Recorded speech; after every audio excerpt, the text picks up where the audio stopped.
नमस्कार दोस्तों, हम सच न्यूज में आप सभी का स्वागत है। मैं अनिल अंचल लेकर हाजिर हूं सागवाड़ा शहर सहित आसपास की खास हलचल को। तो फिर चलिए खबरों के सिलसिले को आगे बढ़ाते हैं।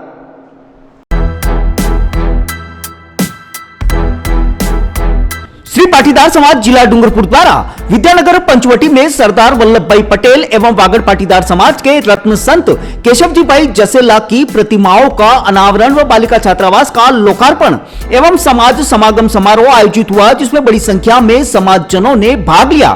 समारोह के दौरान विद्यानगर के चेयरमैन दयालाल पाटीदार ने क्या कुछ खास कहा, आइए आपको दिखाते हैं। ब्यूरो रिपोर्ट अनिल अंचल, हम सच न्यूज सागवाड़ा। गाँव में जाते हैं, नाटक करते हैं और उनसे पैसा एकत्रित करके आज इस तरह की परिकल्पना करते हैं कि नहीं, मेरे समाज को शिक्षा के क्षेत्र में बहुत आगे ले जाना है और निरंतर इनके प्रयास इस तरह के रहे कि आज हम विद्यानगर जैसा शिक्षण संस्थान खड़ा कर पाए हैं, तो उनका एक प्लेटफॉर्म है, उनकी देन है।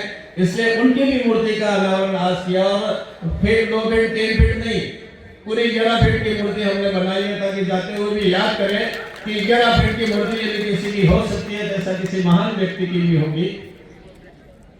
1992 में प्रगति मंडल का निर्माण होता है और प्रगति मंडल की स्थापना के बाद में ट्रस्ट मंडल को या पाटीदार समाज की एक्टिविटी को गति मिलती है और परिणाम स्वरूप हम हॉस्टलों की श्रृंखला शुरू कर देते हैं।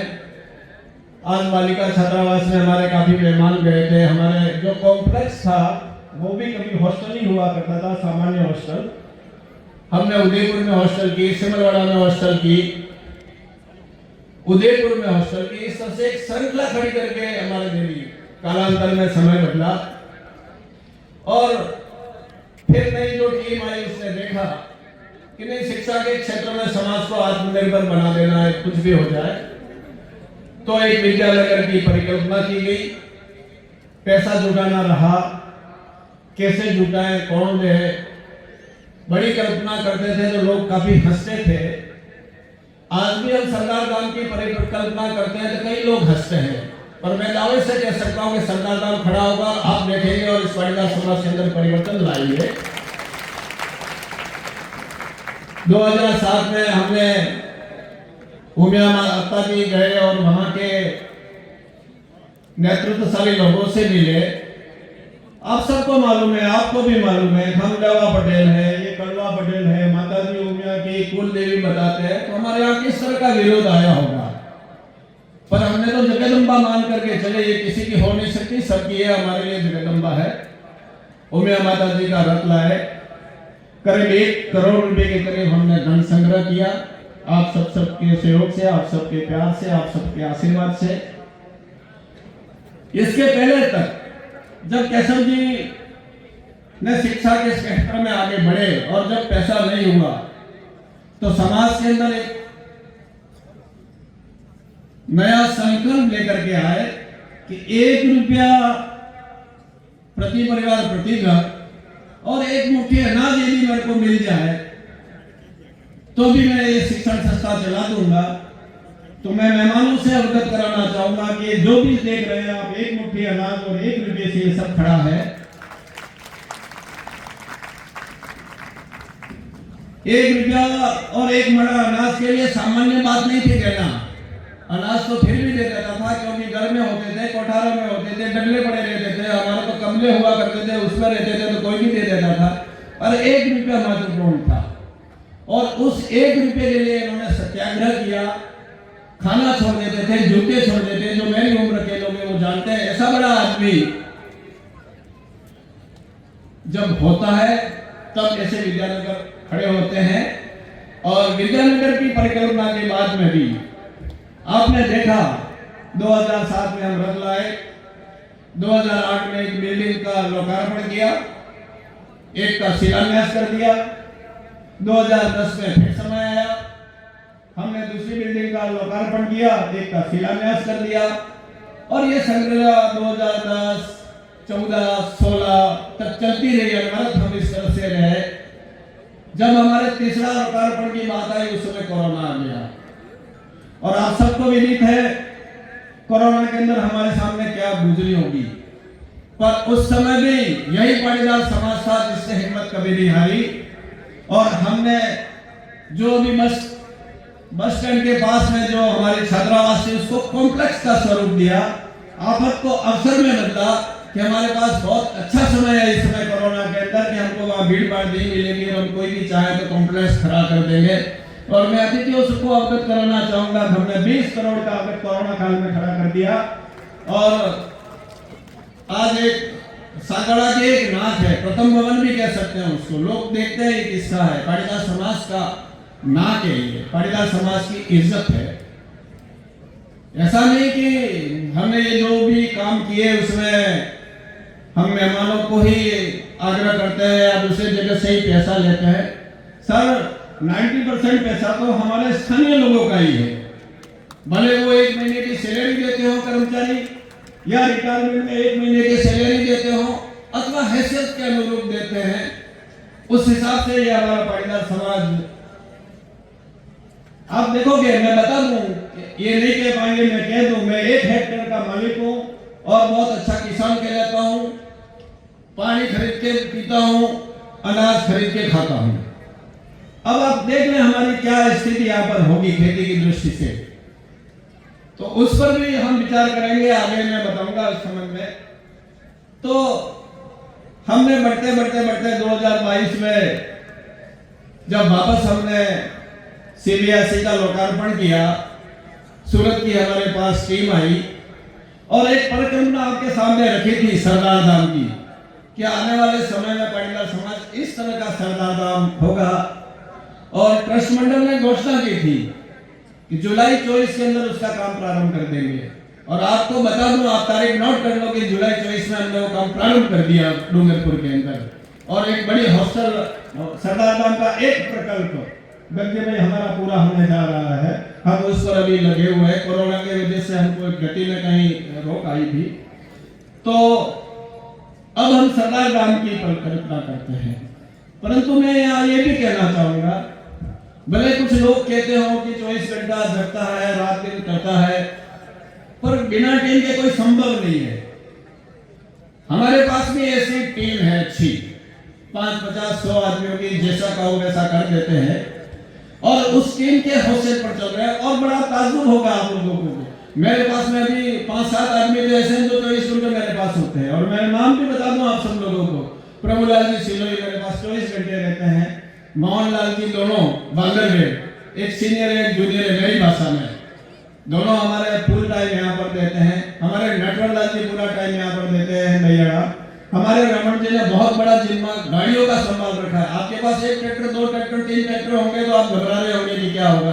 वो 70 गाड़ियां चला रहे हैं और बैग खप चला रहे हैं। आज भी किसने कहा तो गांव गांव घड़ी भेज दी इन्होंने। बहुत बड़ा एक हमारे भगवान जी हैं हमारे साथ में, वो हमारा टेक्निकल काम देखते हैं, भवन वगैरह का देखते हैं। और मैं देखा दूं, हमने जब तक कॉम्प्लेक्स नहीं बनाया तब तक तो कोई आर्किटेक्ट भी नहीं रखा, हमने अपने स्वतः अपनी प्रेरणा से जो आया वो किया। पर आर्किटेक्ट के बाद में उसका फर्क तो आता ही है। तो मैं उन सभी 5-7 लोग जो हमारे पास में नॉन ट्रस्टी है, बाकी ट्रस्टी लोग तो हमारे है ही है, काम करते ही हैं, और गांव के मुखिया लोग भी काम करते हैं, पर इन लोगों को भी मैं तो सम्मान करना चाहता हूँ कि उन लोगों का भी सम्मान समझे करें। और ये सम्मान ले के नहीं ले, एक बार उनके लिए अच्छी तालियां हो जाए कि ऐसे लोग जो हमको पड़े हैं 24 घंटे हमारे साथ में रहते हैं। अब हमारा लक्ष्य क्या है? अभी मेहमान भी कुछ पूछ रहे थे कि आपने बुलाया क्यों नहीं है, क्या नहीं। तो हमारा जो लक्ष्य है वो सरदार धाम का है। अब सरदार धाम को कई लोग नहीं समझ पाएंगे, सरदार धाम है क्या है। सरदार धाम में मेरी जो कल्पना है, गंजी भाई की जो कल्पना हो, उससे मैं कुछ हटके भी हो सकता हूं, पर मेरी जो कल्पना है वो ये है कि हम हमारी खेती को लाभकारी बनाएं, तो खेती और पशुपालन पर भी हमको काम करना है। सभी लोगों को नौकरी नहीं मिलनी है। हालांकि डूंगरपुर में तो क्रेज है कि नौकरी के अलावा सब बेकार, पर हम व्यापार के क्षेत्र में भी हमारे लोगों को ज्यादा से ज्यादा जोड़ना चाहते हैं कि ज्यादा से ज्यादा लोग व्यापार में जोड़े। और तीसरा, शिक्षा के क्षेत्र में, उच्च शिक्षा के क्षेत्र में हमारे लोग प्रशासन में हो, प्रशासन में हमारी भागीदारी होनी चाहिए। वहां तक जाते हैं तब तक अपने को चैन से नहीं बैठना है। इसी परिकल्पना को लेकर के आए थे और सरदार धाम की एक विशाल योजना आपके सामने रखी थी। सरदार धाम में जैसा अभी कहा गया, नामकरण की एक योजना रखी है। पुरानी तमाम योजनाएं थी पहले मानद सदस्य की, भामा शाह की, वो अभी स्थगित करते हैं और नई योजना सरदार धाम की शुरू करते हैं। और सरदार धाम में एक नामकरण की योजना आपके सामने रखी है। अभी कुछ नाम आपके सामने आए थे, कुछ नाम और भी आएंगे। 2,51,000 रुपया जो देगा उसके नाम से एक कमरा होगा। कमरा आपने बनाया तो मालूम होगा 10 लाख से किसी भी स्थिति में नहीं बनता, पर 2.5 लाख में उसका नामकरण रखा है। जो सज्जन 2.5 लाख रुपया देगा और जो जमा करा देगा पैसा, जिसका पहले आएगा उसका पहले नाम पड़ेगा। घोषणा पहले कुछ भी कर ले आप, तो जिसका पैसा आ जाएगा उसका 1, 2, 3, 4 नंबर से कमरे की करेंगे। तो इस तरह का एक भामाशाह योजना रखी है। साथ ही 2 हॉल है वहां पर और उनकी 110 बाई 60 का हॉल है और उस हॉल पर जो नामकरण देना चाहता है उसकी 11 लाख राशि दी हुई है। और आपको बता दूं कि दर्जनों लोग कमरों में भी हो गए हैं और दोनों हॉल के दाता भी हो गए। अभी आगे जाकर के बात आएगी आपके सामने। तो इस तरह की नामकरण योजना है। बहुत ज्यादा टाइम स्वागत में हो गया है, पर मैं ये भी बता दूं कि हमने 2 MOU किए, समझौते किए हैं। एक सरदार धाम से किया, सरदार धाम से ये किया हमने, जो भी बच्चा IAS की कोचिंग लेना चाहता है और दिल्ली में रह करके पढ़ना चाहता है तो उनकी हॉस्टल हमको अलाउ कर दी। सुरक्षित अच्छे वातावरण में बच्चों बच्चे की बहुत अच्छी जगह पर हॉस्टल है और उसमें हमको अलाउ कर दिया कि आप। और इसके अलावा हम डायरेक्ट इनडायरेक्ट वे में 1 लाख रुपए का आपको और मदद कर देंगे। ये इनकी घोषणा थी। तो इस पर ट्रस्ट मंडल ने भी सोचा कि जब सरदार धाम और गंजीबाई इस तरह की व्यवस्था ले सकते हैं तो 1 लाख रुपए पढ़ना समाज उनको देगा। पर जो भी पढ़ने चाहते हैं वो जाए। और मैं बता दूं आपको, हमने 15 बच्चे सिलेक्ट किए, 15 में से 6 बच्चे अहमदाबाद गए उनके टेस्ट के लिए और वो नहीं जाते, हम लेकर के गए, हमारी गाड़ियों से भेजे, हमारे आदमियों से उनको भेजे कि भाई आप आइए इससे जोड़ो। और 6 में से वहां पर एडमिशन एक ने भी नहीं लिया। हमारा दुर्भाग्य ये, हमको सोचना पड़ेगा, मंथन करना पड़ेगा कि क्यों नहीं हमारे बच्चे आगे बढ़ पाते हैं। उस पर भी हमको काम करना है। तो ये एक MOU था। दूसरा MOU हमने राज्य सरकार से किया है, 60 करोड़ रुपए का MOU किया। आप कल्पना कर सकते हैं कि भाई ऐसी रिस्क कैसे ले रहे हैं ये लोग और कैसे करते हैं। हमने आपके ऊपर रिस्क ली है कि हम कभी फेल नहीं जाएंगे। जब कोरोना में 20 करोड़ का काम खड़ा कर सकते हैं तो राज्य सरकार से 60 करोड़ का काम क्यों नहीं कर सकते। तो आपके भरोसे पर ये लिया। उसमें तमाम ट्रेनिंग सेंटर वगैरह हैं, अपने आयुर्वेदिक का डिप्लोमा डिग्री कोर्स है, BEd का वगैरह है, इससे छोटे मोटे कोर्स जो यहाँ पर सागवाड़ा में चल सकते हैं, उस तरह का किया है। आगे सरकार पर निर्भर है कि वो कितना जल्दी हमको दे पाएगी। यहाँ कई लोग आते हैं, मेहमान भी बहुत सारे आते हैं। जैसे आज के कार्यक्रम में कई लोग हमारे बीच में, हम कई लोगों से मिल भी नहीं पाए होंगे, पर हम आपको बता रहे हैं कि अपना परिचय पूरे गुजरात के सभी जिलों से, अपना परिचय मध्य प्रदेश के सभी जिलों से है और अपन कहीं कहीं कुछ न कुछ सीख के आते हैं। अब यहाँ पर एक भूज की बात हुई तो भूज से लेके आया था रामजी भाई कि आपके वहाँ लॉकलेस सिस्टम चलता है, कहीं ताला नहीं लगता हॉस्टल में और उनके वहाँ कोई पियोन नहीं रहता है, तो वो हम लेकर के आए थे। तो हमने भी आज भी हमारे बच्चे कमरों में सफाई स्वयं करते हैं और कहीं किसी के ताला नहीं लगा है। ऐसी कई सेवाएं, बदनावर से कुछ बातें सीखी थी हमने, कुछ उज्जैन से, मंडलेश्वर से सीखी और राजकोट से तो काफी सुखी और अंत में सरदार धाम की पहल पर अपन जा रहे हैं कि सरदार धाम से भी काफी से कितना सोचा होगा। मैं एक बात और बता दूं, जो परिकल्पना सरदार धाम की थी उसमें बरसों वर्ष लगे तैयारी में, और तैयारी करने वाले लोग रिटायर्ड आईएएस वगैरह हुआ करते थे। और हम जब भी जाते गजरी भाई के पास में तो 10-15 आदमी आईएएस लेवल के वहां पर बैठे बैठे इसी पर मंथन करते कैसे इंप्लीमेंट किया जाए और कैसे रहेगा और क्या नहीं हो। मेरे को ये भी लगता है कई बातें ये हिम्मत भी हार गए होंगे, पर लगे रहे और सरदार धाम की परिकल्पना पूरी की। हम शॉर्ट में यही कह सकते हैं कि जो मानव सदस्य की स्कीम जो 20 साल के लिए की थी वो 2027 में समाप्त हो जाएगी, और अब जो भी भामाशाह होंगे वो सब डूंगरपुर के लिए होंगे आने वाले समय में, जब तक इसका कार्य पूर्ण नहीं होता है। अंत में मेरी बात मैं कह दूं, यदि मेरे को मन से कह रहा हूं, कभी झूठ नहीं बोला होगा, आपने देखा होगा, जोर से बोला हूंगा, आक्रोश से बोला हूंगा, नाराज हुआ हूंगा, पर मन से बोलता हूं। और मैं मन से बोलता हूं, यदि ईश्वर मुझे यूं कहे कि डायलॉग का अगला जन्म कहां लेना, तो मैं कहूंगा पाटीदार समाज में लेना है, क्योंकि स्वर्ग यही है, यही है, यही है, तो याद के अलावा कहीं स्वर्ग हो नहीं सकता। इसके बाद ही मेरे बात को खत्म करता हूं।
So special to see those pieces up close.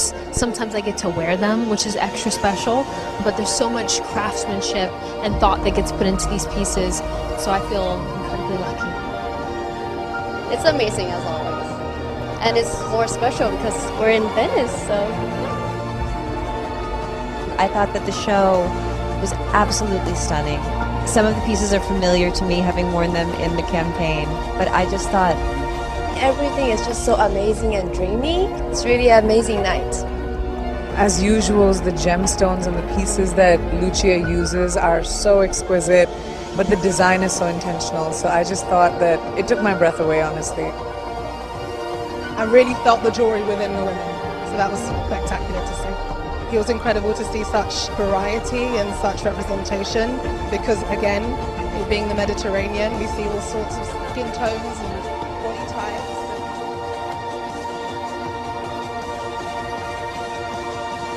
तो फिर अब मुझे दीजिए इजाजत, हम फिर मिलेंगे ऐसी खास और अहम खबरों के साथ। तब तक के लिए जय हिंद, जय भारत। दोस्तों, अगर आपने हमारे चैनल अहम सच न्यूज को अभी तक सब्सक्राइब नहीं किया है तो इसे आज अभी और इसी वक्त चैनल को सब्सक्राइब करें, ताकि सागवाड़ा शहर सहित आसपास की ताजा खबरें आप तक पहुंच सके।